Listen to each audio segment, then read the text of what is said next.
நம்ம உடம்பு செயல்பாட்டுக்கு எப்படி கார்போஹைட்ரேட், புரோட்டீன், ஃபேட் முக்கியமோ அதே மாதிரி சில மினரல்ஸும் முக்கியம். அதில் டாப் 5 மினரல்ஸ் என்னென்ன, அது எந்தெந்த உணவுகளில் அதிகமாக இருக்குது அப்படிங்கிறத பார்ப்போம். Number 1 calcium. எலும்பு உறுதியாக இருக்கிறதுக்கு, தசை அசைவுக்கு, நரம்பு மண்டலம் செயல்பாட்டுக்கு, இரத்த கசிவை நிப்பாட்டுறதுக்கு கால்சியம் அவசியம்.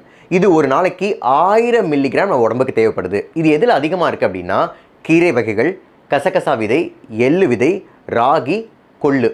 Number 2 iron. நம்ம உடம்புல ஒவ்வொரு உறுப்புக்கும் ஆக்சிஜனை கொண்டு போகிற ஹீமோகுளோபின் உருவாகுவதற்கு அயன் அவசியம். மரபணு உருவாகுவதற்கும் அயன் அவசியம். இது ஒரு நாளைக்கு ஆண்களுக்கு 19 மில்லிகிராம், பெண்களுக்கு 29 மில்லிகிராம் தேவைப்படுது. இது எந்தெந்த உணவில் அதிகமாக இருக்குது அப்படின்னா கீரை வகைகள், ராஜ்மா, சோயா மீல் மேக்கர், பூசணி விதை, ஆடு மற்றும் கோழி இறையில் அதிகமாக இருக்குது. Number 3 magnesium. நம்ம உடம்புல 300க்கும் மேற்பட்ட என்சைம்ஸ் வேலை செய்கிறதுக்கு மெக்னீஷியம் தேவைப்படுது.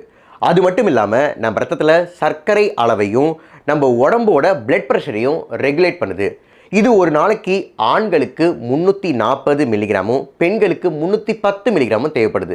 இது எதில் அதிகமாக இருக்குது அப்படின்னா பூசணி விதை, பாதாம், முந்திரி, கடலை, முழு கோதுமை மாவு. Number 4 potassium. நம்ம உடம்போட எலக்ட்ரைட் பேலன்ஸை மெயின்டைன் பண்ணுது. நரம்பு மண்டலம், தசை, இருதயம் சீராக வேலை செய்ய பொட்டாசியம் அவசியம். அது மட்டும் இல்லாமல் நம்ம உடம்போட பிளட் ப்ரெஷரையும் ரெகுலேட் பண்ணுது. இது ஒரு நாளைக்கு 3500 மில்லிகிராம் தேவைப்படுது. இது எதில் அதிகமாக இருக்குது அப்படின்னா அவகேடோ, கொய்யா, உருளைக்கிழங்கு, வாழைப்பழம், இளநீரில் அதிகமாக இருக்குது. Number 5 zinc.